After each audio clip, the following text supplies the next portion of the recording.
Let not your heart be troubled. You are listening to the Sean Hannity Radio Show podcast. With only a kite, a house key, and wet hemp string, Benjamin Franklin captured lightning in a bottle.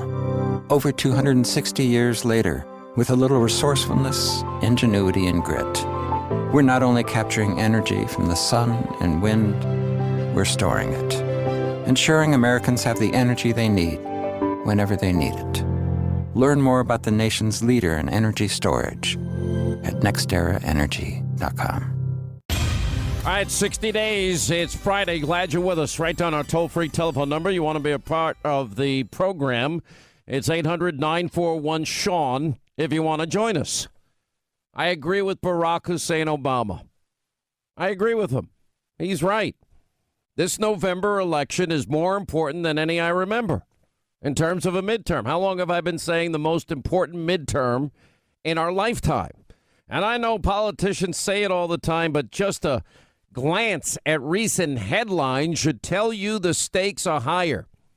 You got to understand something about Obama and Hillary and even crazy Uncle Joe Biden and everybody, right? They do not want this president to succeed. They've got everything, that they're hoping on everything that it's going to kick in and take place. So the economy's on fire. And what is Obama's answer? Well, I did that. No, you didn't do that. No, you weren't responsible for that. He said, we have a collective responsibility to care for the sick, conserve natural resources of this country for future generations. Each time we get closer, somebody somewhere pushes back. I mean, I'm listening to him. He believed everything that he did, but it resulted in a failure, a massive failure. So when I'm listening to him, it's like it should be the greatest reminder of what is at stake in 60 days in terms of the economy, our safety, our security, energy independence, ending the government bureaucracy. Look, I'll be the first to say Donald Trump steps on a lot of people's toes. He's breaking a lot of dishes, and he's getting more done that's working than any president in modern history. Now, the question is, if he sort of, becomes a chameleon, if he transforms himself into the establishment figure that says all of the right things and doesn't tweet and doesn't take on the news media, doesn't challenge NATO allies to pay their fair share, doesn't take a tough stand to get better trade deals for the American people, even against our allies, if he doesn't fight to get done tax cuts, if he doesn't end burdensome regulation, if he doesn't appeal directly to big business to create jobs and factories and manufacturing centers, then we don't have any of this success. At the end of the day, their hope is he fails, because if he fails, that means that everybody gets their power back. That means the deep state gets a sigh of relief. That means the investigations go away. That means the investigations into Trump, all things conservative, begin. Those are the good old days of just attack politics. And it's about impeaching the president. Chuck Schumer said it this weekend. It's about everything I've been telling you about. It's they want their crumbs back. It's about, imagine they say you get a tax cut, and they refer to the tax cut, the largest in history, as crumbs, and then they want the crumbs back. Well, I mean, you'd think if there were just crumbs, we could keep them. I mean, even when you're eating your dinner and your crumbs fall on the table, the dogs get the crumbs. You have a puppy like I do. Let the dog have the crumbs. We the people, we want to, smelly Walmart people, irredeemable, deplorable people. We cling to our God, guns, Bibles, and religion people, as Obama said. We kind of want the crumbs. And a lot of us, look at these incidences of crime that have been committed. I sat through a security briefing, 642,000 crimes against Texans alone in a 7-year period. Yeah, some of the crimes were horribly violent. Some murders, some rapes, some were petty crimes. But that's a lot of crime for one state. Obama didn't go to that briefing, even though Governor Perry at the time invited him, so I took his place. You know, he talks about, I'm listening to the former President Obama, and this is what he said: politics of paranoia has found a home in the Republican Party. Attacks on voting rights make it hard for minorities to vote. What do I always say? I play a history. The Democrats got the same playbook every 4 years. Republicans are racist, they're sexist, they're misogynistic. Republicans want dirty air and water. They want little children to die, and they want to throw Granny over the cliff. He played them all today. It's like the greatest hits. Slash the safety net wherever they can, he talked about. Take away health insurance.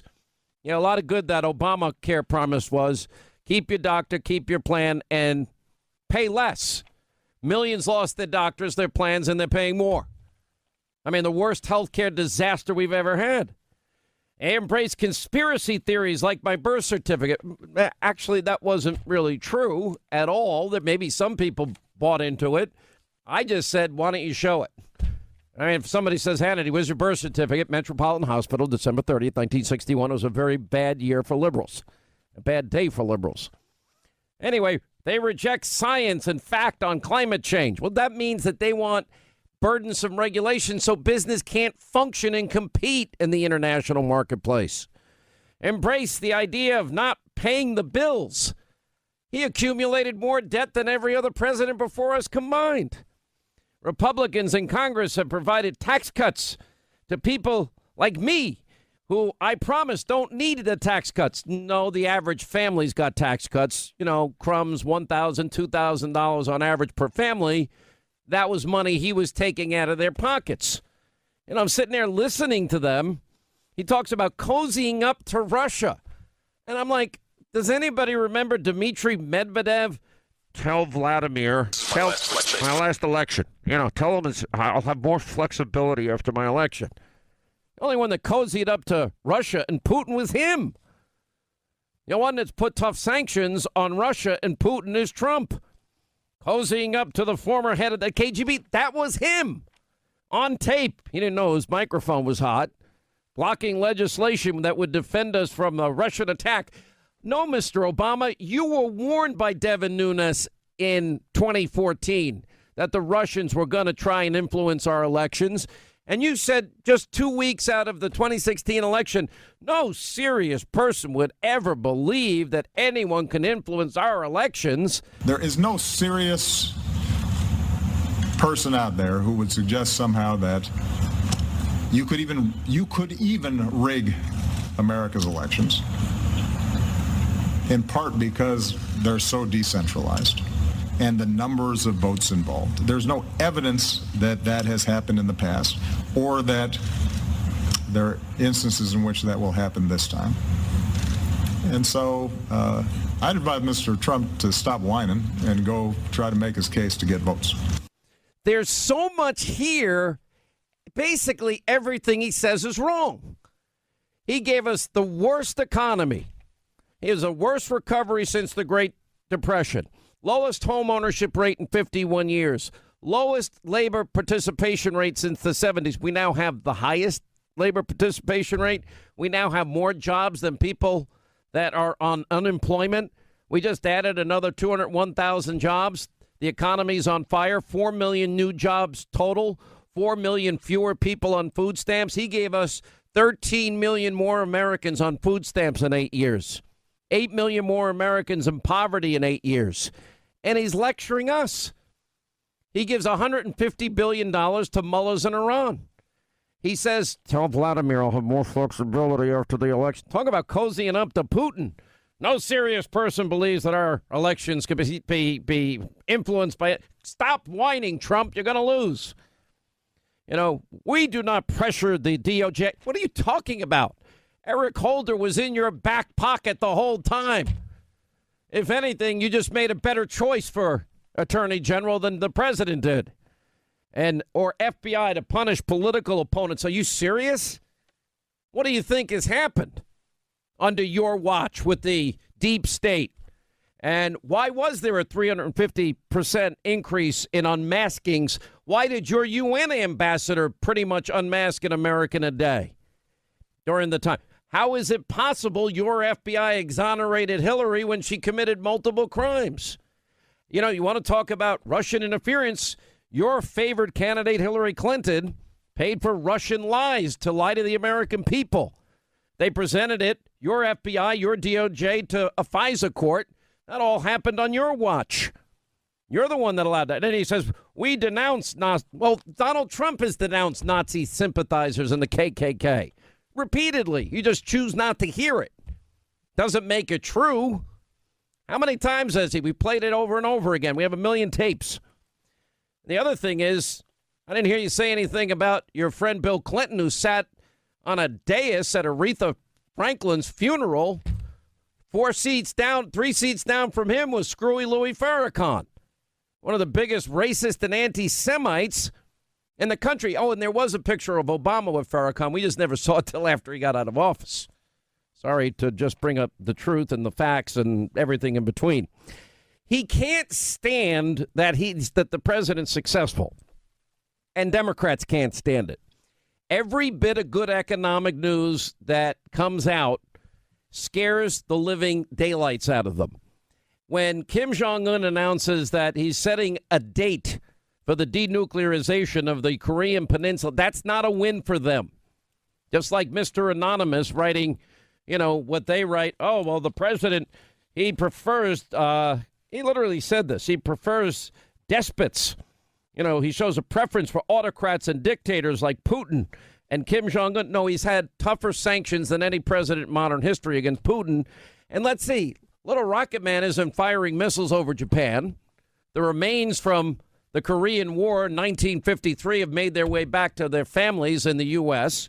Hostages have been returned. One missile site has been dismantled. And Kim Jong-un yesterday said that he wants to have a date of denuclearization of the entire peninsula. You know, but we have people now, and we have a deep state, like in the case of the New York Times, anonymous op-eds that they take on that actually go as far, well, given the instability many have witnessed, you know, whispers within the cabinet, who?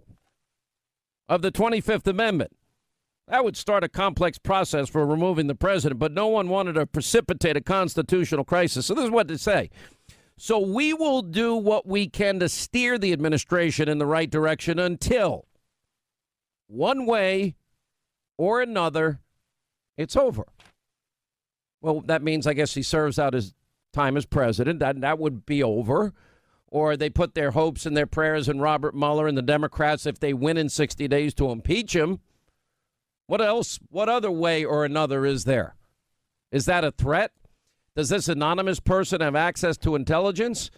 Does this person have access to our enemies? Does this person that is the saboteur within the White House, do they listen to the president talking about national security and issues of war and peace, sources and methods and intelligence? Because if they do, this is a direct threat to our country.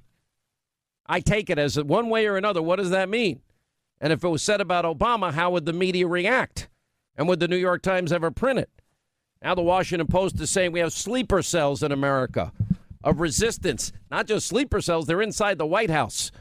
They're inside the president's cabinet that think that they know better as unelected bureaucrats, unaccountable to you, what they can do with this country. That ought to scare the living hell out of everybody. With only a kite, a house key, and wet hemp string, Benjamin Franklin captured lightning in a bottle. Over 260 years later, with a little resourcefulness, ingenuity, and grit, we're not only capturing energy from the sun and wind, we're storing it, ensuring Americans have the energy they need whenever they need it. Learn more about the nation's leader in energy storage at nexteraenergy.com. I'm not sure. I don't have a sense yet. I just don't. I know I probably should. I'd like to pride myself on the fact that I talk to a lot of people, read a lot of polls. I got a lot of polls in front of me, but, you know, we're 60 days out of an election. A lot is going to happen between now and Election Day. It's just going to. You know, what's up Robert Mueller's sleeve? It seems like now that he's really fixated on getting Roger Stone next. And, getting Roger Stone. Roger Stone wasn't even involved in the Trump campaign. Longtime advisor over the years to Trump. They knew each other. He's always been a character as it comes to politics in America. Been around, even has a Nixon tattoo on his back. I mean, but the guy, he said a number of things, I'm sure, just to mess with people's heads. That's the way that's the way he rolls. I've known him. He's taken a million shots at me over the years. It is what it is. But I think he enjoys getting in people's heads. So he might say something like, oh, something big is coming out. And there's lots of rumors running around during campaigns. Lots of them. You know how many different people have called me in the last 48 hours telling me who the anonymous person is? And you know how many different names? I'm sure it's this person. I'm sure it's 100% this one. And I could give you the names of everyone that's being rumored. Frankly, it's ridiculous that cabinet officials now find themselves in a position. It wasn't me. Not me. And the game goes on, but that's not even the serious. What if this person had access to intelligence? What level of classification of intelligence do they have? What secrets of our country do they see? What meetings are they in that they hear the president talk about, private American national security issues? This is not a game that the media is playing a very dangerous game here. What about sources and methods and intelligence? What they think is right? Well, what a lot of people think is right is wrong. Obama thinks he's right, but he's failed. That's why he's so desperate. But it all sums up to this. They want to get Trump out one way or another. They want to either impeach him. They're hoping Mueller gives them a roadmap. They're hoping the Democrats take over the House. There's so much at stake in 60 days. But I don't have any confidence yet Republicans are going to hold the House. I think they hold the Senate. I think they pick up seats. But I don't know about the House. How do you feel about that? A little scary to me. All right, glad you're with us. 25 till the top of the hour. I can't give you a gut feel yet. If I just look at numbers, here's my honest take. I think that Republicans, if the votes held today, would lose the House. Hannity, you can't say that. Why? I tell you the truth. That's our job. I think they pick up the net gain in the Senate if the election is held today. I think a lot of people, it's very hard for people, I think, if you look historically, there's only been 3 times in the last 100 years that the party that wins power, the presidential power, that the next midterm, that they don't lose seats in the House of Representatives. Last time that was George Bush. But that was after 9/11, 2001. Talking about the 2002 midterm. So it's not something that happens a lot. And look, there's a reason that you got Hillary Clinton now is out on the road with Obama. She's hitting the campaign trail on behalf of incumbent Senate Democrats. Let me tell you, there are a lot of pickups available. There's a pickup availability, Donnelly in Indiana. Nelson should lose in Florida. Rick Scott should be the next senator there. Claire McCaskill should lose. You got Heidi Heitkamp should lose. I have no idea why Joe Manchin is so popular in West Virginia. But honestly, and maybe, some of these candidates are charismatically challenged. I've experienced this in my life a lot. I've introduced politicians. All they need to say is, thank you very much. Do you want lower taxes? Do you want your borders secure? Do you want business regulation, burdensome regulation to go away? Do you want to protect Social Security and Medicare? Do you want stronger borders? Thank you very much. Vote for me on November, whatever. And they'll go up, they'll drone on. Boring and dull. They suck the life out of the room. It's amazing how bad they are. And they're supposed to be in the business of inspiring and serving people. If they would just keep it simple, stupid, they'd win. And all you have to do is make promises that that impact your constituents' life. Passionately go out and say, I'm going to fight for you and represent your interests. That's what I don't get about Manchin. Everybody thinks he's a nice guy, and he is kind of a nice guy, but he's not helping the people of Virginia very much because he's a 90 5% vote for Chuck Schumer. You might as well have Chuck Schumer representing you in West Virginia. But he's up like 10 points in that race. He shouldn't be up 10 points in that race. And a lot of you would think, well, Sean Hannity, my congressman or woman is a rhino. They're weak. They're visionless. They're spineless. When we needed them to keep their promises, they're not out there fighting. You never even hear from our congressman or woman. Yeah, but they're not gonna go along and make Nancy Pelosi the next speaker. So that right there, that's a huge plus. You know, that's worth getting up off your ass and going to vote. That right there, because we know what they want. Chuck Schumer said it over the weekend. When are you going to impeach Trump? The answer he gave, the sooner the better. Sooner the better. Sooner the better. That's not answering the question. Get a few Republicans. I'm honored to ask you to join me for a Women for Menendez evening reception. Special guest, Hillary Rodham Clinton. By the way, a plane ranges $500 to $5,400, which is pretty alarming until you remember Menendez has, well, expensive taste. Remember, he was accused of running the different Back up, you creep. Yeah, Get away from me. What? Who? Hello. Now, latest polls is one interesting thing in California. Remember, California, you got a gubernatorial candidate out there, Gavin Newsom, that is promising free health care for everybody, including illegal immigrants. And it's a sanctuary state. That means that if somebody commits a crime and they're put in jail and ICE wants to deport them, they won't cooperate. But they'll take federal money. But two of California's best-known Democrats are slipping in the polls, Gavin Newsom and Dianne Feinstein. They only have single-digit leads in liberal California. According to the latest Probosky research poll, says Newsom is leading John Cox. John Cox is fascinating. I actually think it's a long shot in California, but I think John Cox actually has a shot because Gavin Newsom is so radically left-wing. I don't think it's a great shot, but he's got a shot. It's worth getting out trying to vote for him. Plan to get single-payer passed. It needs to be pulled into the governor's office. The executive needs to lead it. Obamacare would not have happened. It was just exclusively a legislative fiat. That said, Nancy Pelosi did a magical job of organizing it, but it required the concerted contributions of the president of the United States. Anyway, 17% of respondents, according to the San Francisco Chronicle, are still undecided.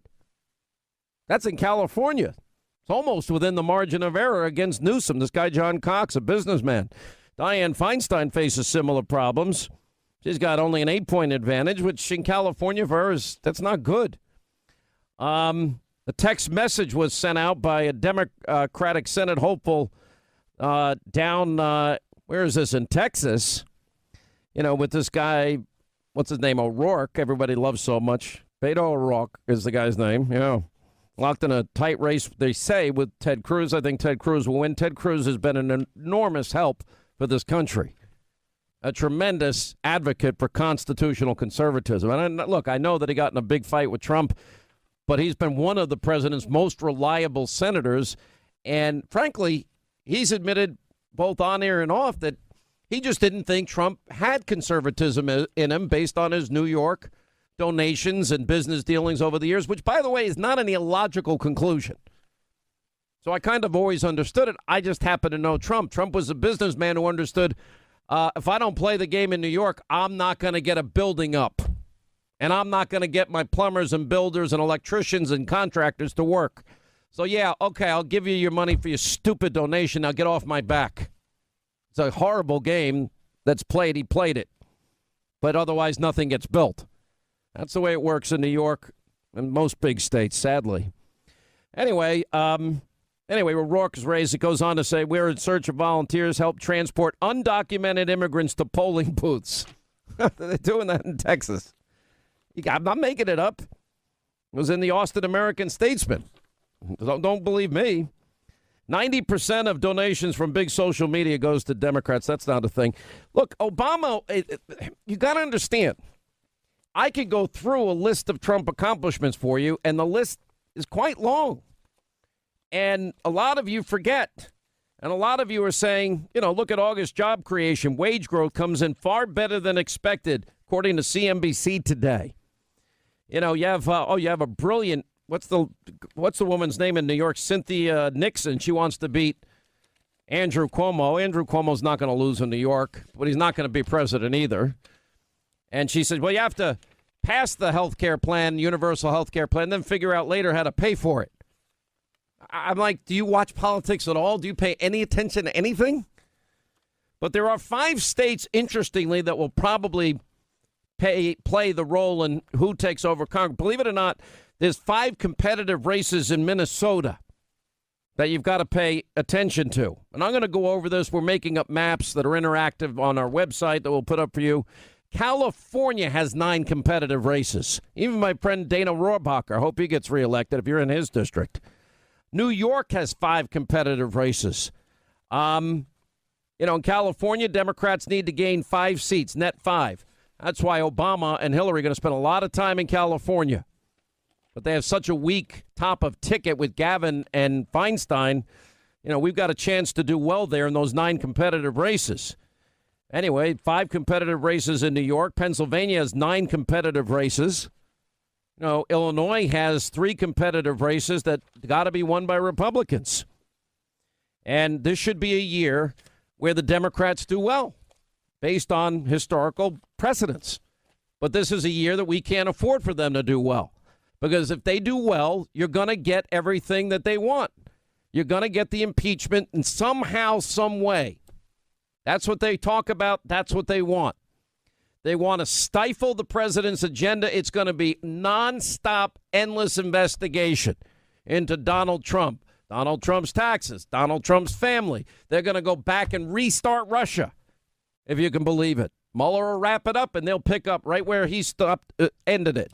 They're going to stop the deep state investigations because those are their friends that helped them and helped Hillary.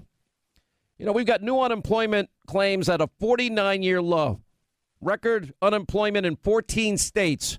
Record low unemployment for African Americans. The lowest rate ever recorded. Hispanic American unemployment, the lowest rate ever recorded. Asian American unemployment rate, the lowest record ever recorded. Women in the workplace, a 65-year low. Record low. Same thing with youth unemployment. 51-year low in the country. 4 million Americans off of food stamps since the election of Donald J. Trump.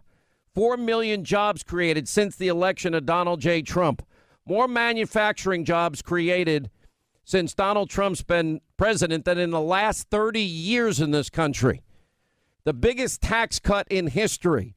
We have more originalist conservative justices put on 2 on the Supreme Court and filling up more appellate courts than Obama did in the last 4 years. 95% of manufacturers in this country are optimistic. Consumer confidence is at an all-time high. Retail sales are up over another 6% over last year. The biggest tax cut reforms in history. Small businesses now have the lowest top marginal tax rate in more than 80 years in the country. By the way, personally fights and wins the 2028 Summer Olympics in Los Angeles. Helps get the U.S., Mexico, Canadian United bid for the World Cup. All the regulatory relief. The individual mandate is gone. ANWR is open. The pipelines are approved. Coal has been saved in West Virginia and elsewhere. What else do you want? Little Rocket Man's not firing rockets. Putin is on defense. NATO is paying more of their fair share. Trade deals have gotten better because he dared to negotiate with allies that took advantage of us. Does any of this matter to you? Because it's all going to end. You want it to end? Don't vote in 60 days. At the end of the day, I'm going to be fine.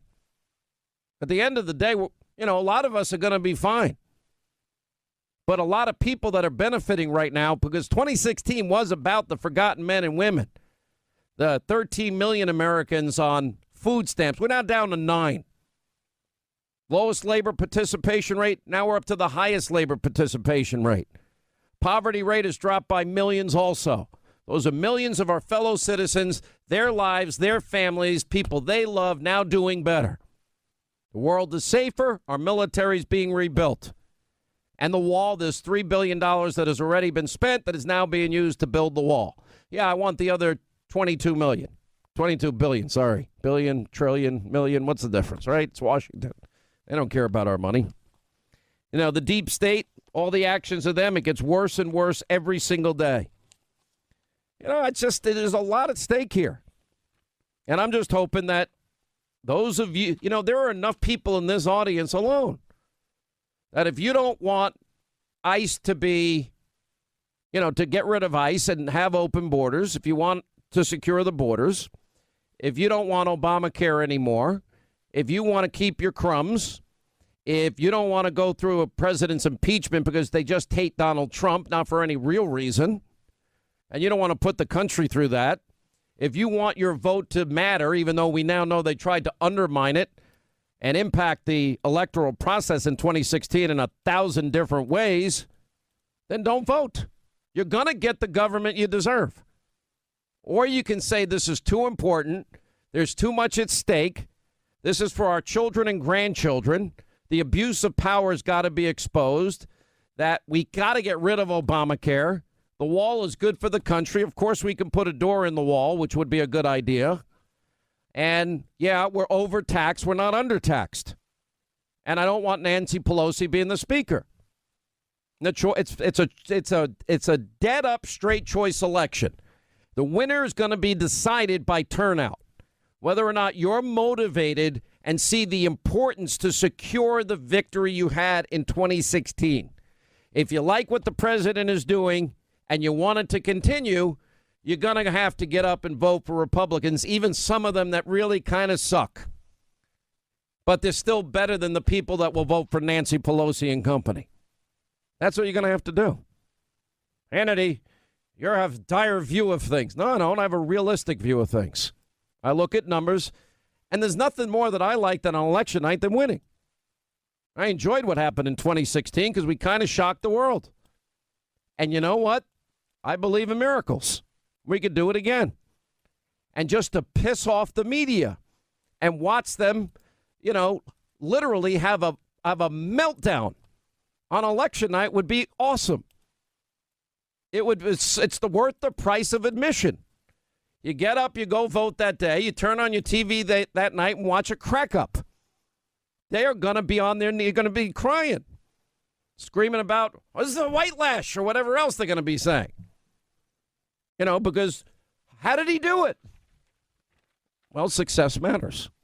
All right, as we roll along, Sean Hannity Show, 800-941-SEAN, toll-free telephone number. Well, they'll do anything to get rid of President Trump. And that's why the midterm elections in 60 days mean so much. I mean, so even Elizabeth Warren desperately clinging to the hope that maybe the resistance, maybe what we're learning that is in the White House, the sleeper resistance cells that exist around the president.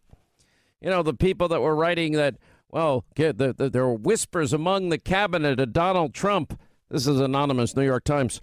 That they'd invoked the 25th Amendment, but that would start a complex process for removing the president. No one wanted to precipitate a constitutional crisis. So we'll do what we can to steer the administration in the right direction until one way or another, it's over. What does that mean? One way or another. Am I the only person that says, okay, you get ousted, your term is up, you get ousted and you're beaten in the 2020 midterm, the dream, the fantasy of impeachment happens. What is another way? One way or another. Are there other ways? Sounds like a threat to me. Interesting that Rand Paul has urged the White House to use lie detector tests, and I'm thinking, well, that's a pretty interesting idea that Rand Paul would say that. And I know Elizabeth Warren wants to use the 25th Amendment, and Whoopi Goldberg is suspecting the New York Times was a setup written by Anonymous. And I don't know if I believe this. She said there's something stinky about the op-ed for me. I'd say the same thing. But there's a lot of interesting questions about all of this. Now, there is, if you want to get a flashback on Drudge, there is an interesting Washington Examiner piece that has come up. May surprise a lot of you as it relates to Anonymous. Obama prosecuted staff leakers and gave lie detector tests. This goes back to today. Should the president need to model the use to track down leakers inside the administration like the Anonymous insider who challenged the authority of the president? Remember, this person's unelected, unaccountable. According to reports at the time from even New York Times journalists, no administration was tougher on leakers and punishing to the media than Obama's. Saga reinforced by reporters who've called Trump's team more forthcoming. Criticism of Obama's attacks on the media and leakers did not just come in tweets and TV appearances, but in an official report from the Committee to Protect Journalists, authored by former Washington Post executive editor Leonard Downey Jr. This is the most closed, control-freak administration I've ever covered. David Sanger, veteran chief Washington correspondent for the New York Times, saying about the Obama administration. USA Today said the report portrays an administration gripped by strict policies about information flow and paranoid about leaks across all executive branch departments. It detailed prosecutions and even the use of lie detectors on staffers. Some have encouraged Trump to use lie detector tests on his staff, something he has so far ignored. Now, Trump has ripped leakers, an anonymous Times writer, of being cowards and traitors, but it was Obama who took the war to a higher level by targeting staff and reporters while also cutting out the media to promote its story via social media. Oh, Obama did that. And he's lecturing Trump today. I know you can't make this stuff up because there's such utter hypocrisy. We have a lot of news as it relates to the deep state. There are rumors running rampant that the president is finally going to unredact the FISA memo, specifically pages 10 through 12, 17 to 34. Those are the 20-plus pages that, if unredacted, we're told would be a bombshell against the deep state. Rod Rosenstein signed that particular, the third renewal application, or the fourth FISA warrant altogether.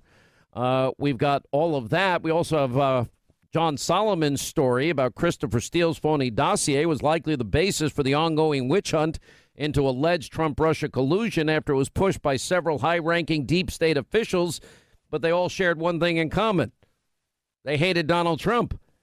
Quote, there's growing confidence that the FBI's sudden pivot from Papadopoulos to Steele was driven by several officials, all with serious political baggage. Andrew McCabe, Lisa Page, Peter Strzok, and, of course, Bruce Orr. And, of course, the other Trump hater, which is Christopher Steele himself. Goes on to say, we're learning that Bruce Orr was attempting to steer the FBI's Russia investigation toward the Steele dossier much earlier than previously thought. Well, his wife was working on it. Why shouldn't he? It's all in the family. Several officials with serious political baggage. But remember, the dossier that Hillary and the DNC funded, they funneled the money through the law firm Fusion GPS. They hired the foreign spy, foreign national Christopher Steele. Now, Orr worked at Fusion GPS. No one verified it. No one corroborated it. And even Steele himself never stood by his own dossier. And it got worse when the dossier was leaked to the press. Well, that was to lie to the American people and tell them things about Trump that weren't true. And then we find out Bruce Orr and Christopher Steele are BFFs, and there's some 70 communications between the two of them. It was used as the basis for the FISA warrants. And the basis now, we see that, Christopher Steele was asking Bruce Orr, how do we get this information to our good friend over at the special counsel's office? So it's Hillary pays for it, and you have Bruce Orr, and his wife's helping produce it. Bruce Orr's best friends with the guy that built the lies, Christopher Steele, who's being paid by Nellie Orr's organization, and then he's asking how he can get his lies into the hands of the special counsel, and apparently there were meetings even with Andrew Weissman, who is Mueller's pit bull. You can't make any of this up. Sidney Powell, licensed to lie. Sarah Carter, investigative reporter. David Schoen, criminal defense attorney. Welcome all of you to the program. Sarah, let's start with the news side of this. And is it true that all these things are going to be released or unredacted by the president? I absolutely believe that it will. I've talked to a number of sources here in Washington D.C. on Capitol Hill and other U.S. officials. This is the direction that the White House will be taking, and I think it will be very soon, possibly as early as next week, Sean. And I think it's vital right now. There is actually, and it's unbelievable for me to say these words, but it appears to be a war, even within both parties, to try to oust a duly elected president of the United States. The op-ed was just stunning. Yeah, I'm like you. What do we think about it? Who is this person? But, it's the same kind of tone, that we heard from John Brennan, the same tone we hear from James Clapper. It's this elitist, I know what's better. And in fact, if you read the op-ed, it's a joke because they don't really say anything. And they're, okay, our country's doing a lot better, but this guy, we got to keep him in check. It's all disinformation. It's lies to discredit President Trump with no factual basis. It's propaganda, and people have to understand this. This is propaganda. This is what people do when they try to divide a nation, when they try to sow chaos. I've seen this in other countries. I never thought we would see it here in the United States, but we're seeing it right here and now. And as Americans, we should not put up with this. Put your name on an op-ed. If you really feel that way about the president, put your name on an op-ed or get out of the White House, get out of the administration. It is disingenuous, too, for the New York Times, which is supposed to be a staple of journalism, to run an opinion piece with nobody's name on it because nobody can challenge the opinion maker. So the New York Times should be ashamed of themselves. This is something that, Well, they should be, but we know that that's impossible. Yeah, well, we know that that's impossible, but we could be ashamed for them. We should be ashamed. And I think at this point in time, whether or not the president decides to give lie detector tests or not give lie detector tests, the important thing that you brought up, Sean, was from that column. It appears in that column, because we don't know who that person is, that there was an indirect or direct threat to the president. What did they mean by that? I've talked to a number of One way or another. One way or another. What does that mean? Well, if I'm the Secret Service, I want to know who that person is and what they meant by that. I think this should be a Secret Service investigation. I agree with you. As well as a Department of Justice investigation. The Secret Service needs to find out. They need to go to the New York Times. This is a threat against the president. We want to know who this person is. What do you think, David Schoen? Well, that's easy because I always agree with Sarah Carter and you. But look, in this case, again, we come back to this. One way or another also means literally what it says. These folks will not stop at anything to undo the election results. And that really means one way or another. Listen, the president, again, was elected as a man of action. It's time to take action. When he acts, everyone says, well, you see, he embraces dictators or is totalitarian. That's not the case.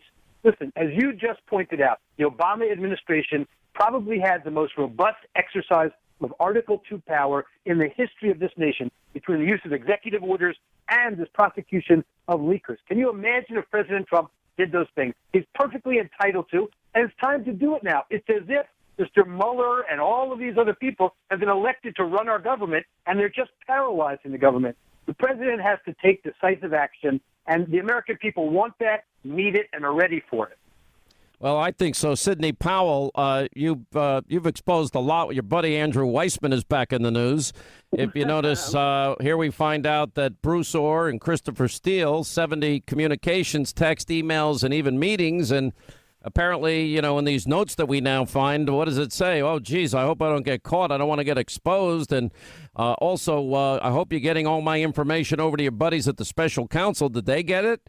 Then, of course, it's revealed that, they had contact with Andrew Weissman, which should be disturbing to everybody. And what does it mean that the firewalls hold? Sounds to me like you got a vast conspiracy underway, and we might have now put it all together as to what was the insurance policy with John Solomon's piece. I think I've said for a long time, I think the insurance policy is the entire Russia collusion narrative that they put together going all the way through the appointment of Mueller as special counsel. For about 6 months now, I've had up a website, creepsonamission.com, where there is original artwork depicting Comey and Mueller and Weissman and McCabe, Stroke, Page, and Orr is handing off the dossier to Mueller. It comes from a collection of Comey's memos, Susan Rice's note to self, the history of Andrew Weissman. I think, frankly, he was brought in to target Manafort, and of course, we know that he held that meeting with the Associated Press. Well, he said in November of 2016, M and keep going with M and Christopher Steele. So we know from the beginning they had their eyes on Manafort. Oh, yeah. They targeted him early on, along with Carter Page and Papadopoulos. I think the president should also redact or have declassified the Page Stroke text messages. I think there'll be references to Weissman in those as well. And there are other messages I'm sure we haven't gotten. There was a huge classified section of the Inspector General's report. And the 302s. Yeah, you're right. All right, we got to take a break.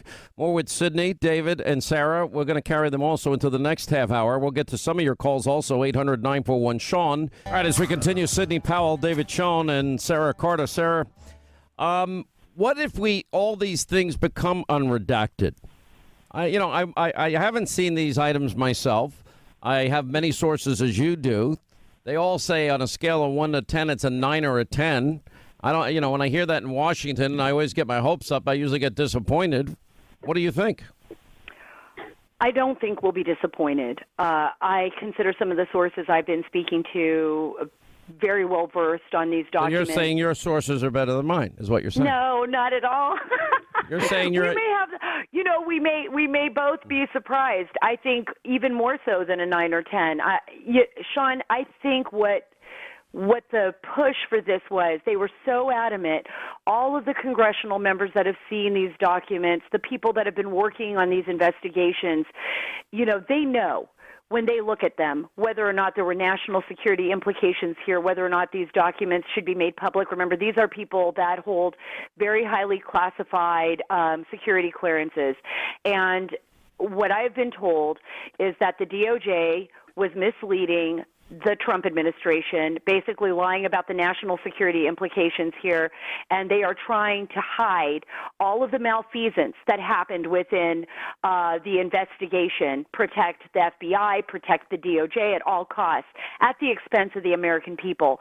So what I've been hearing is that if these documents are released next week, as we hope, by the president, if he declassifies them and allows Congress then to share them with the public, the answers will be given.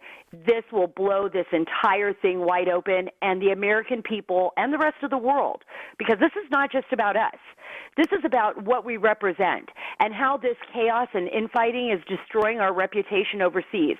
So the whole world will know once and for all what the FBI and DOJ did. Well, if Rod Rosenstein, this is the one that they want, he appointed Mueller. He's got the keys to the kingdom. He's very powerful right now. I guess he would weigh in on whether they subpoena the president or not. How much trouble is he in? I think he's in big trouble.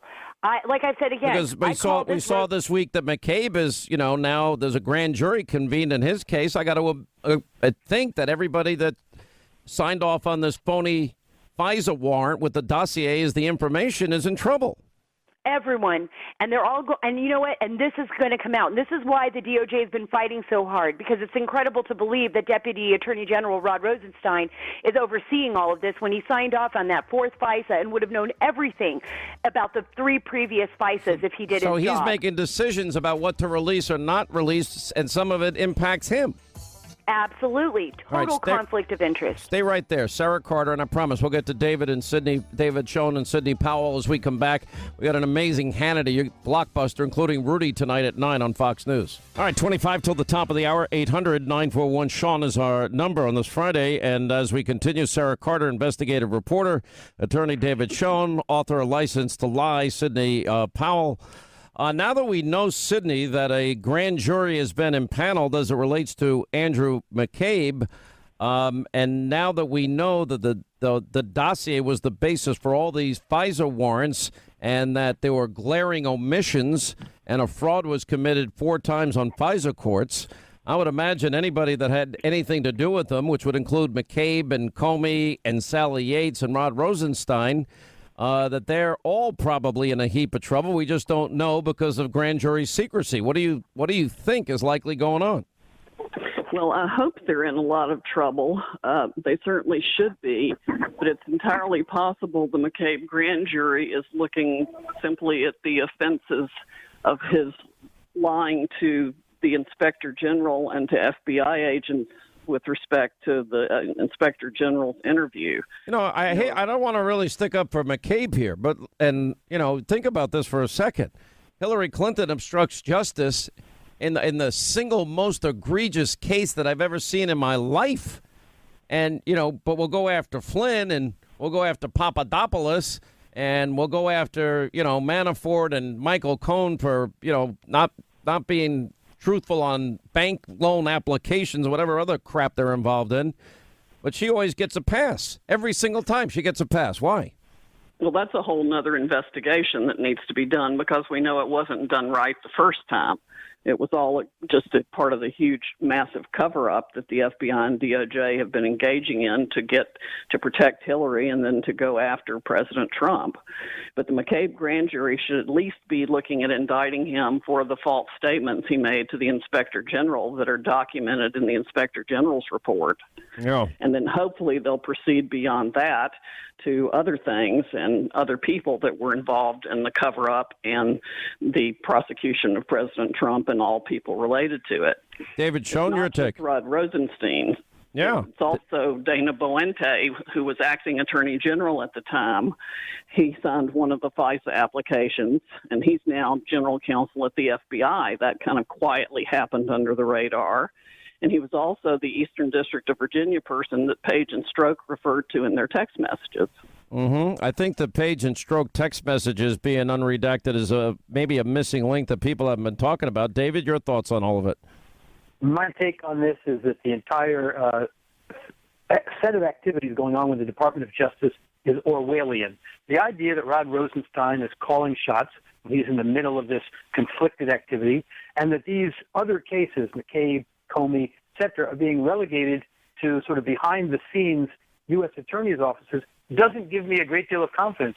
Quite frankly, and I don't mean this to pander, were it not for Sarah Carter and you and your show having an eye on everything that's going on with all of these things and bringing it out to the millions of listeners and viewers you have, it would still be going on undercover, under the cover of darkness. Well, if the Democrats win, it's going to continue because they're going to stop all of it dead in its tracks.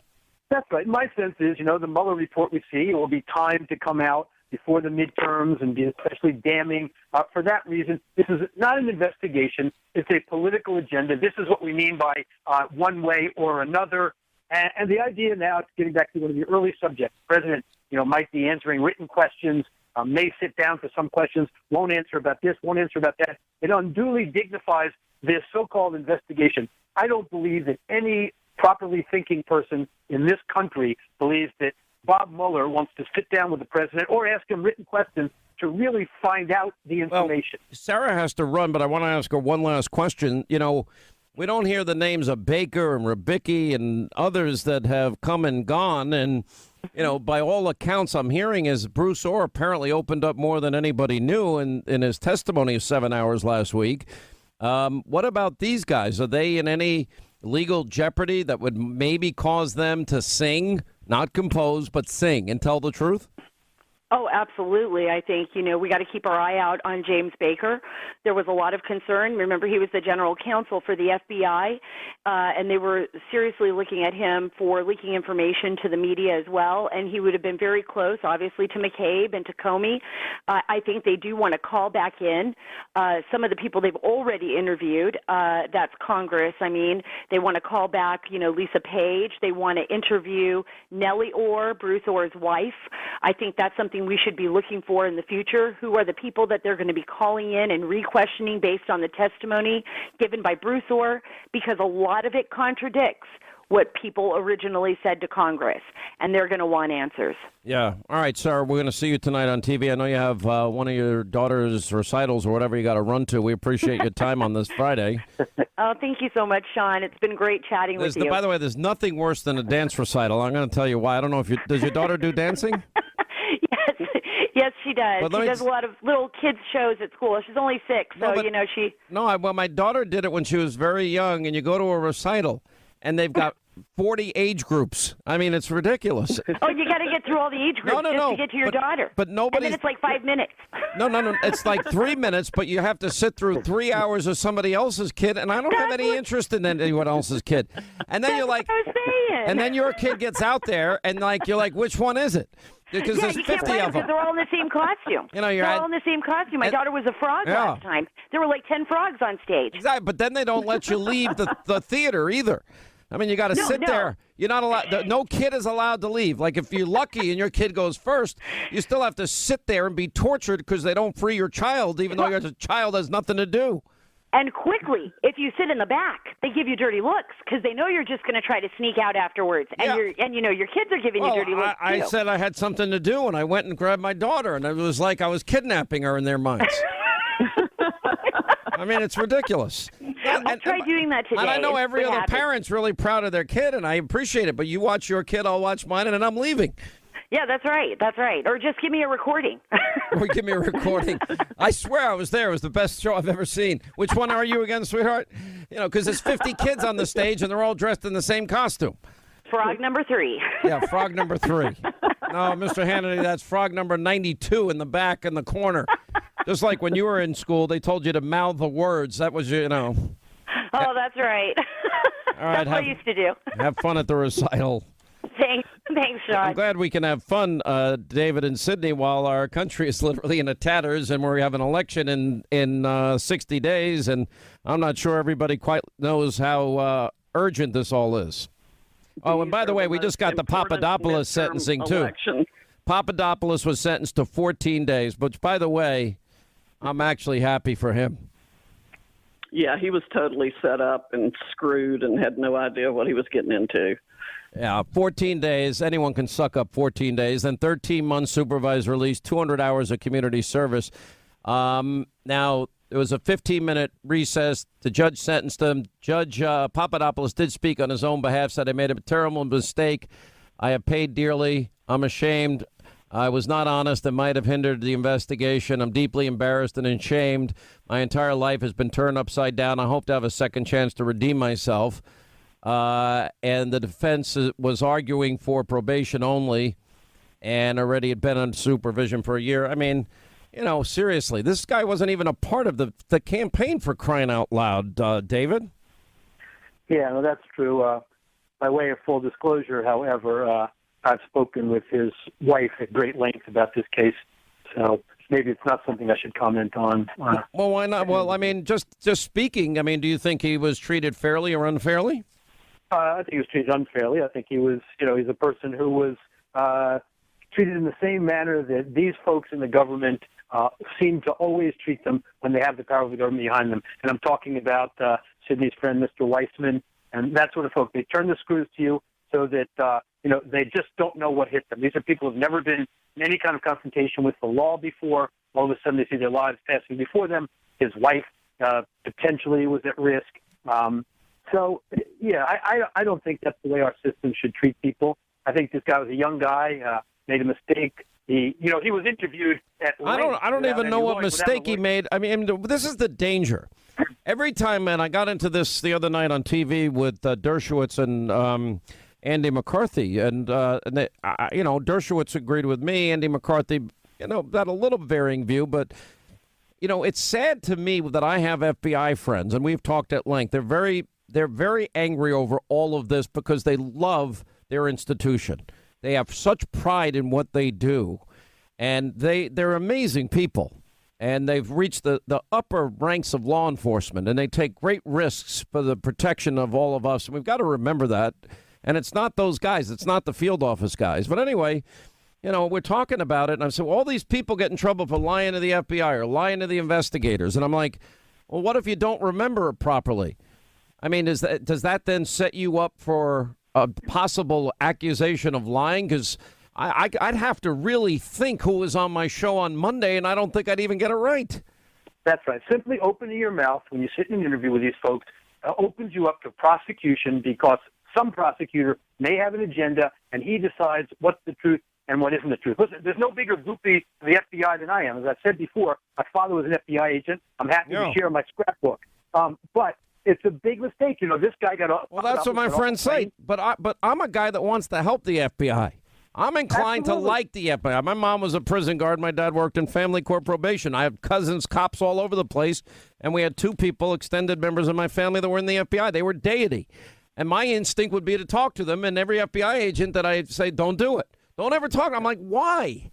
That is ridiculous that we can't even talk to our own FBI for fear that, we're going to get accused of lying to them. It's a bad system. But by and large, you know, it may not be the FBI agent on the scene who's the bad guy. It generally isn't. There are some, you know, renowned bad guys. You've got Connolly, you've got DeVecchio, people who have lied, cheated, and killed to help organize crime. There's some bad apples there. But by and large, the FBI agent you meet with, you know, may not have that. No, that's what they said to me. They said probably the agent interviewing you would love you. But then the people that are above them are going to get a hold of it and say, Hannity, we hate his guts. Right. And that's when you have an Andrew Weissman who then says, I don't really care what the evidence is. Indict him. We'll go from there. You mean like the 4 Merrill executives, Sidney, that went to jail for nothing and was overturned by the Fifth Circuit? Or, you know, the tens of thousands that lost their jobs at Anderson Accounting, those people you write about and License to Lie? Yes, all those people. In fact, my client still has a perjury and obstruction conviction against him for expressing his personal understanding of a telephone call that he wasn't even on after Mr. Weissman asked him to share that understanding with the grand jury, whether it was accurate or not. Wow. Now, didn't he get excoriated by judges? How many times for withholding exculpatory evidence? I think that was in one of the cases in New York that is not in the book. The main people who got excoriated that I talk about in License to Lie are the Ted Stevens prosecutors who Judge Sullivan tore a new one for and held in contempt of court, and then appointed a special prosecutor to investigate the entire Department of Justice in the ironically named Public Integrity Section, which is still wrongfully prosecuting people. What were you going to say, David? You're both absolutely right. Andrew Weissman was excoriated by Chief Judge Sifton in the Eastern District of New York for withholding exculpatory evidence, for having a mistaken moral ethical compass. Judge Sifton suggested he should be sent to the bar right away. And you know what happened? This is how he got away with it there, as he always does. The United States Attorney wrote a letter to Judge Sifton saying, please withdraw that order. You could hurt this young man's career. Judge Sifton withdrew Weissman's name from the order. I have a copy of both orders, the before and after. It was outrageous. This was a good judge. It is. But look what happened. Look what he went on to do after he was cleared. You know, I just don't understand, what happens to some of these prosecutors. And, both of you deal with this, one on one side, one on the other, but that they seem to lose touch with the fact that these are real people, real lives, and it becomes more of a challenge or a game than it does about justice. And they want to win the game. They're absolute narcissists, and it's a game for them. It's a power trip. They get high on destroying other people. These prosecutors were high-fiving each other in the courtrooms in the Anderson and Merrill Lynch and other Enron-related cases. Their behavior was absolutely contemptible. I mean, why? When tens of thousands of innocent people lost their jobs and all that? What's to celebrate there?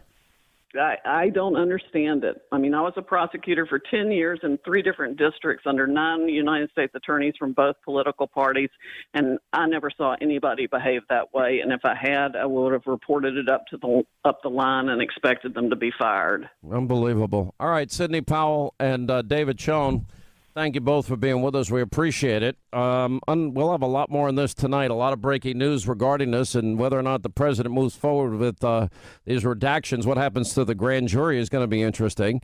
800-941-SEAN.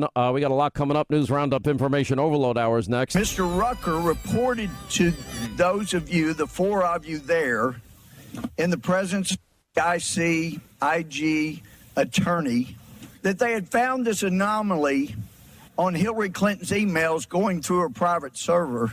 And when they had done the forensic analysis, they found that her emails, every single one except for 4, over 30,000 of them, were going to an address that was not on the distribution list.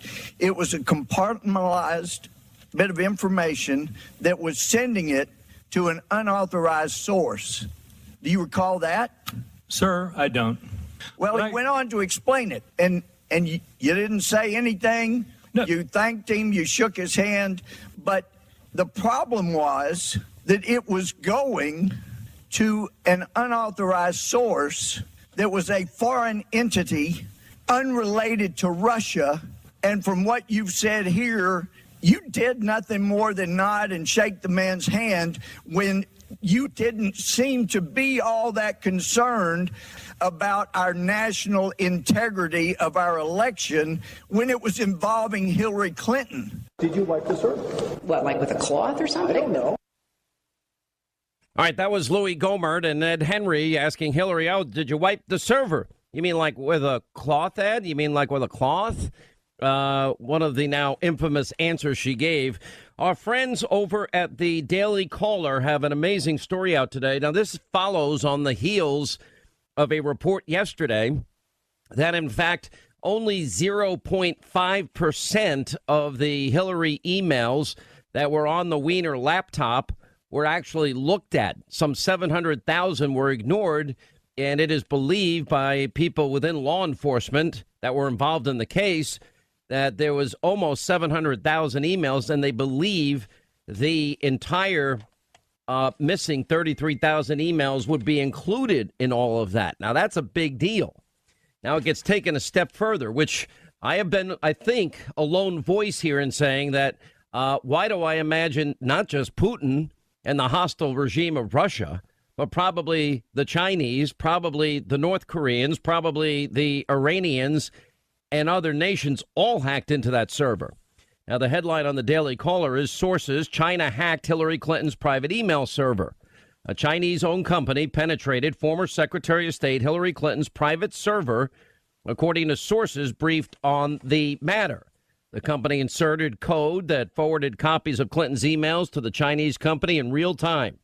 The Intelligence Community Inspector General warned of the problem, but the FBI subsequently failed to act. And Texas Republican, our buddy Louis Gohmert, said all of this and had picked up on this back at that July hearing. Anyway, the Chinese-owned company was operating in D.C. They hacked Hillary's private server, and it raises a lot of questions about, once again, the Espionage Act that she was never charged with because Peter Strzok and James Comey exonerated her before they even did an investigation. That is a crime.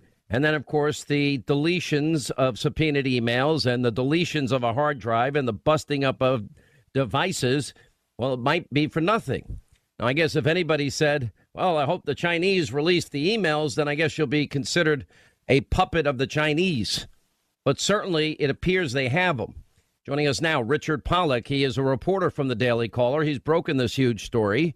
Also, Scott Eulinger is back with us, retired CIA ops officer, Russian intel operations expert. All right, so thank you. How certain are you of this reporting that the whole thing was hacked? I'm very certain. Not only do I have multiple sources that I quote in the article that the Chinese government launched a very sophisticated intelligence operation against Hillary Clinton, and what is most breathtaking to me, and in real time, they were able to intercept her emails, both going incoming as well as outgoing.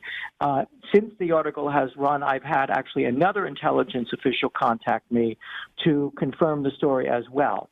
And this is perhaps one of the greatest national security breaches in the history of this country, in my opinion, because you have to understand whoever was listening, or in this case, was actually copying. Let me just say one thing. They said, the intelligence sources, that each time an email came in or went out, there was a courtesy copy that was produced especially for the Chinese government. So in real time, within seconds, they're seeing the conversations the secretary is having about negotiations, discussions with heads of state, armament issues, military, tactical and diplomatic issues, all of that within seconds, the Chinese government is reading it in real time. And this is just simply, I think, probably one of the biggest national security scandals of our history.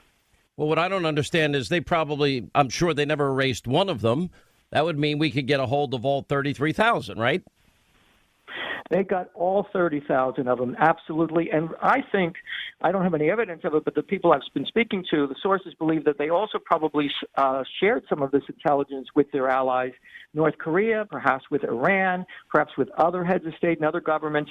And we're not saying that this is the only foreign hostile actor or state that penetrated the system.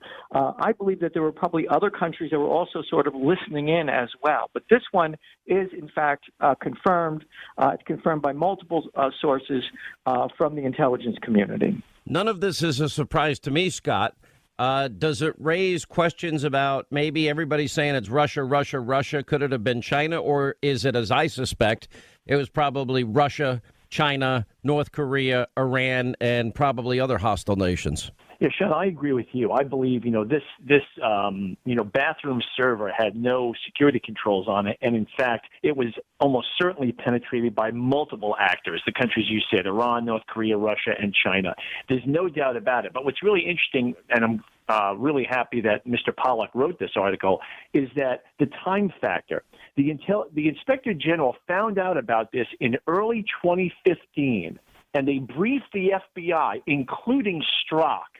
But nobody was going to tell Hillary to stop using her private server. And so it continued. The information bleed out continued. And that is absolutely Is that why when Strzok eventually gets involved in this, that he could have even been implicated himself for not having done the due diligence, knowing a year earlier that, in fact, this was going on?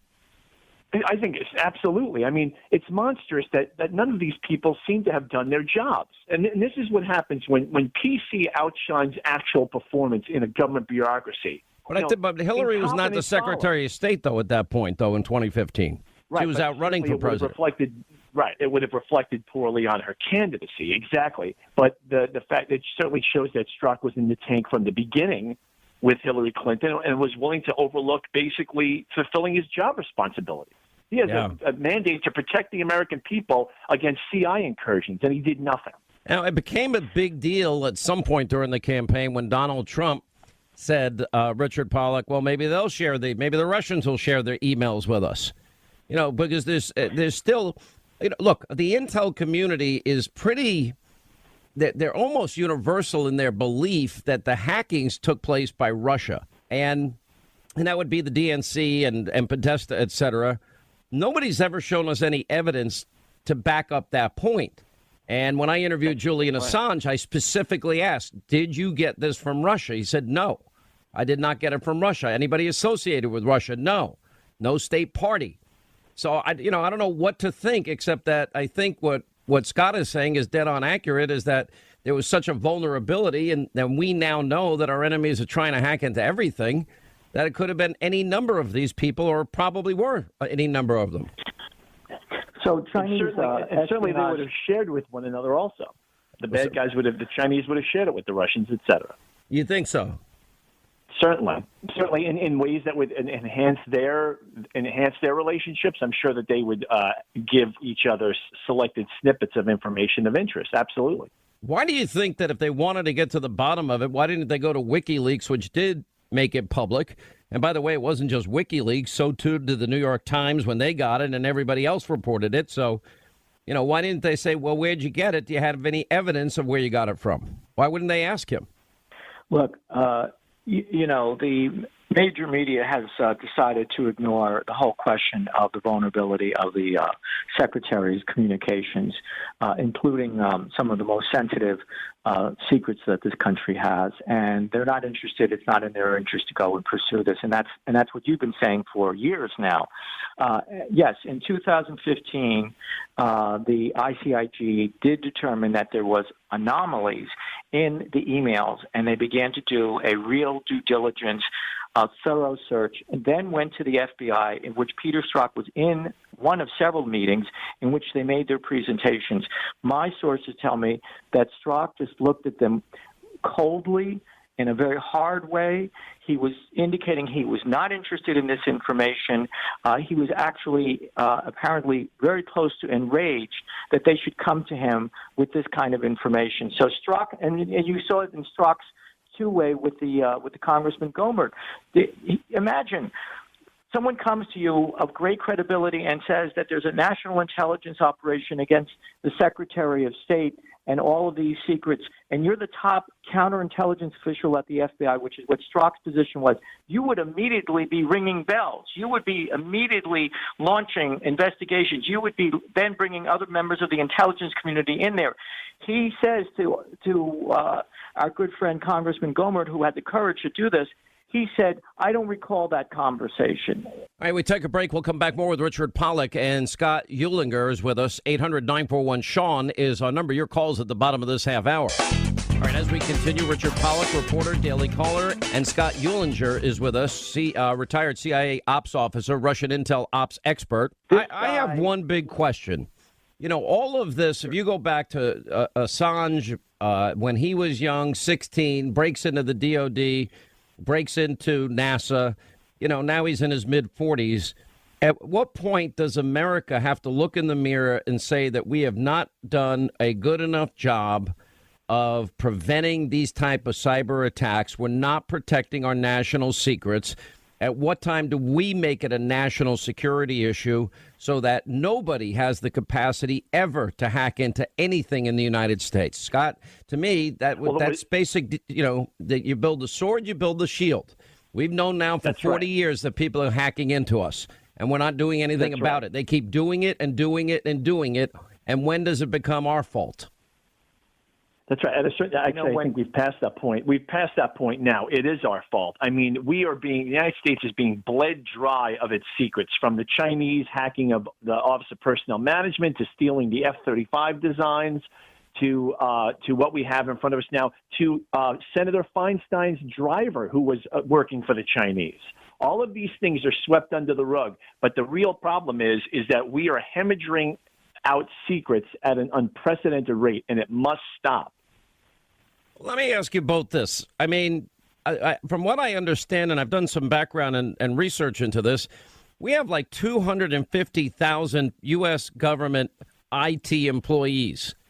And I understand that some of these bad actors are really smart and clever, and they're very, very, there's a level of genius and brilliance associated with what they're able to do with computers. But are we saying that we have to throw our hands up and we can't defend against these attacks?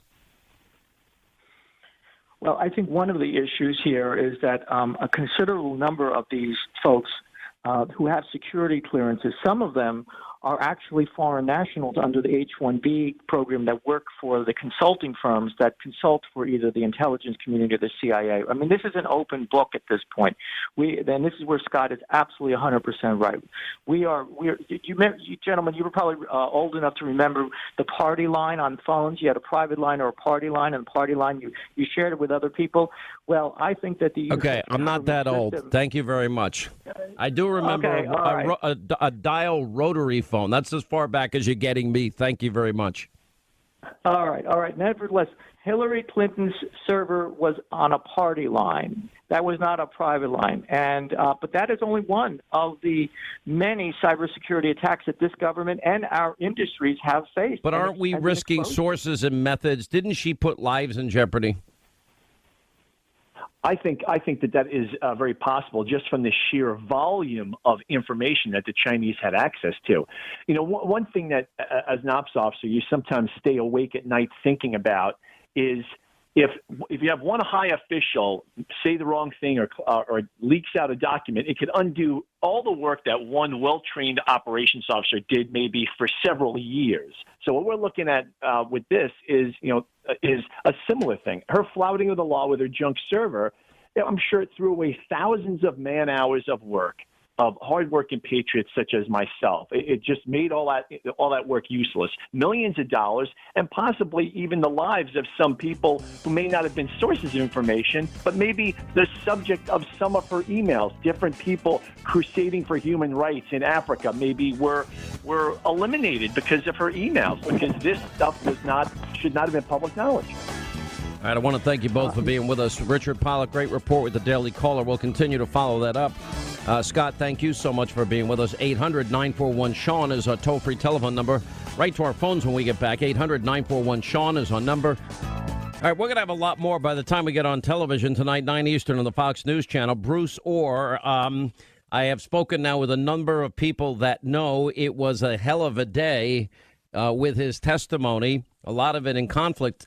Look, to put it very, very simply, he's had to admit to a lot more than a lot of people thought he was going to admit to. And I think that's perfect for everybody. But, you know, the bottom line is, by all accounts, it went very well today. And we're going to find out what actually went on in that as the rest of the day goes on. But, you know, let's take you back. We have, of course, the mainstream media coverage. John Brennan, everything Bruce Orr did was approved. Well, he wouldn't know that. He shouldn't know that. Mark Meadows saying we have evidence that suggests the FBI agents were told there was no collusion but was ignored. That is a huge statement. Well, Ron DeSantis, who joined us earlier, Bruce Orr almost served as the intermediary between the Clinton campaign, Fusion GPS, Obama's DOJ, and I would even add to that, of course, the foreign national that was putting together Russian lies that he didn't believe in, Christopher Steele. And you got Matt Gaetz. Rosenstein won't tell us when he knew that Nellie Orr worked for Fusion GPS. Yeah, that'd be a smoking gun. Here's some of the tape I'm talking about. It's my understanding that everything that Bruce Orr did was approved and known to senior Department of Justice officials, coordinated closely with the FBI. So I think this is something that, you know, will have to be looked at. I don't know all the facts here, but I think some of the facts that are being purported by some members of Congress may not, in fact, be the actual facts. Will Bruce Orr verify what we already know? One of the interesting things is that we have evidence that would suggest that FBI informants were told that there was no collusion, and yet it seemed to be ignored. So we're going to ask Bruce Orr about that. Additionally, when you have Christopher Steele and Nellie Orr being paid tens of thousands and in some cases hundreds of thousands of dollars to put forth a false dossier, why would they rely so much on those two witnesses and ignore others? So there's about 60 plus questions that I have. Hopefully we'll get some truth, be able to report back to you. But, you know, we're looking to honestly have a full day of questioning here. What are you anxious to hear from Bruce Orr?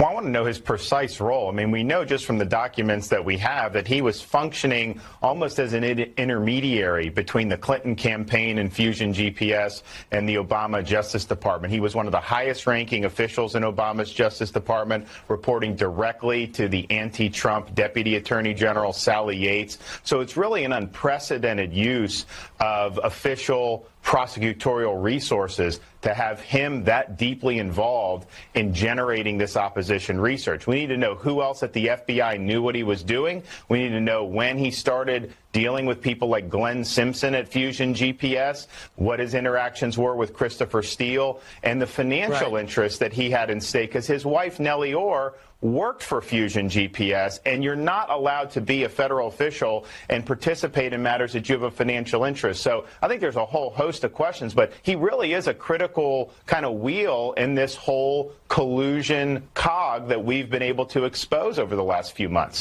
Judge, I wanted to make a point about what Greg just said. Rod Rosenstein won't tell us when he first learned that Nellie Orr was working for Fusion GPS. So I want to know from Bruce Orr, when did he tell his colleagues at the Department of Justice that in violation of the law that required him to disclose his wife's occupation and her sources of income, he did not do that? And so when did all the other people at the Department of Justice find this out? Because Rod Rosenstein, I've asked him twice in open hearing, and he will not give an answer. I think there's a real smoking gun there. All right, so a big day. We'll have full, complete reaction coverage and what this means. And when will we get a transcript of all of this, I think is the next most important aspect here. Let's go to Tim in Mississippi. Tim, hi, how are you? You're on the Sean Hannity Show. I'm doing great, Sean. Big fan. Thank you, sir. Look, real quick, I'm looking at the end game, and I don't think they have any choice but to do such a large dragnet because they have to find something on Trump. If they don't, we know Sessions is going to be gone. We know Mueller's going to be gone. We know all the DOJ top brass is going to be gone. And then a new AG is going to be put in that's going to be more like into what Trump wants to accomplish. And all these misdeeds by the FBI and everything is going to be exposed. I think it's huge, a lot bigger than what it is. Well, that's why on Election Day, 70%, I'm telling you right now, it's going to be a big, dramatic change if Republicans lose power. They're going to bury all the evidence. And they will, and not only that, but none of the Republicans will want to be associated. If he does get any kind of impeachment, none of the Republicans are going to want to be involved in any future investigations or anything. They will find something on Trump. They will sacrifice the president. No, I told you this on. The status quo. I've been saying this for a while. We know, the question is, do we have an interim fight over a subpoena or not? And we don't know the answer to that yet. So we'll find out when it happens. All right? And I think if the Republicans don't start moving on this stuff, it's all going to be buried. This midterm election matters. If you voted for the president, you like the results, if you like the unemployment numbers, if you like the stronger national security policy, if you like him pushing for the wall, if you like endless burdensome regulation, if you like new businesses popping up everywhere, if you like that we have more jobs available than people on unemployment in the country, if you like millions of fewer people on food stamps, millions fewer in poverty, record low unemployment for 14 states for African Americans, Hispanic Americans, Asian Americans, women in the workplace, youth unemployment now at an all-time low in, 2 decades. All of this, consumer confidence at an 18-year high. If you like it, you want to continue it, you got to vote. It's that important. That's all I'll say to anybody that wants to listen. Let's go to Pensacola, Florida. They get an extra hour to vote tonight. I guess the polls in Florida close at 7, and I think for you it closes at 8, if I'm not mistaken. That is correct, Sean. Thank How are you for having me on. I'm really well, and I just want to thank you first and foremost for your support of Ron DeSantis. People down here are really, really super excited about DeSantis, mainly because, and your talk about the economy is the main reason why. Florida just hit a $1 trillion GDP this year. That makes us the 4th largest economy in the country and the 17th in the world. It's awesome, right? Listen, it's awesome. My only fear for Florida and Texas, I have 2 fears for both states. They're great states, and the Carolinas, to be honest. Because I know a lot of people from New York and New Jersey and Illinois, they tend to go to the Carolinas or they go to Florida. And then you have all Californians heading out to Texas. The problem is if they're welcome to go to those states, but don't bring your dumb, stupid, liberal, big tax and spend policies with you. You already destroyed the state you came from or participated in it.